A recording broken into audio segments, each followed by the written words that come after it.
તો આગળ વાત કરીએ તો ધારાસભ્ય ઇમરાન ખેડાવાલાનો જિલ્લા ચૂંટણી અધિકારીને પત્ર છે. પત્રમાં ઇમરાન ખેડાવાલાએ લગાવ્યા છે ગંભીર આક્ષેપ. BLA 2 એ 21,000 લોકોના નામ કમી કરવા ફોર્મ આપ્યા છે. એક વ્યક્તિ એક સમયે 10 ફોર્મ જ આપી શકે છે. સાથે જ ખેડાવાલાએ કહ્યું કે ગઈકાલે રાત્રે અમને જાણ થઈ છે કે 21,000 ફોર્મ આપ્યા છે. દરિયાપુરમાં 29,000 લઘુમતી લોકોને ફોર્મ આપી દેવામાં આવ્યા છે. મારા વિસ્તારમાં ચોક્કસ સમાજને ટાર્ગેટ કરવામાં આવ્યા છે. મને ચોક્કસ લાગે છે કે વોટ ચોરી થાય છે. સાથે જ વોટ ચોરીને ગંભીર આરોપ કરતા કહ્યું કે લોકોના મતદારોનો અધિકાર છીનવવાનો પ્રયાસ થઈ રહ્યો છે.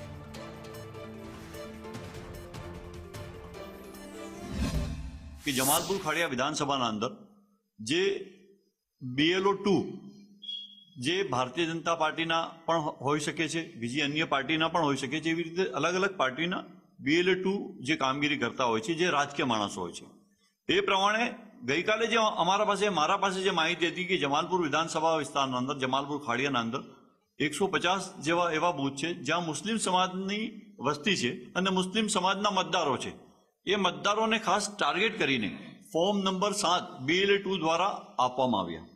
જ્યારે નિયમ છે કે એક BLO જે 2 હોય છે એ 10 ફોર્મ જ આપી શકે છે, જ્યારે એક સાથે 21,000 જેટલા ફોર્મો અલગ અલગ જે બૂથના અંદર, કોઈ જગ્યાએ 200, કોઈ જગ્યાએ 300, કોઈ જગ્યાએ 150, કોઈ જગ્યાએ 70, એવા તમામ 150 જેવા બૂથ છે.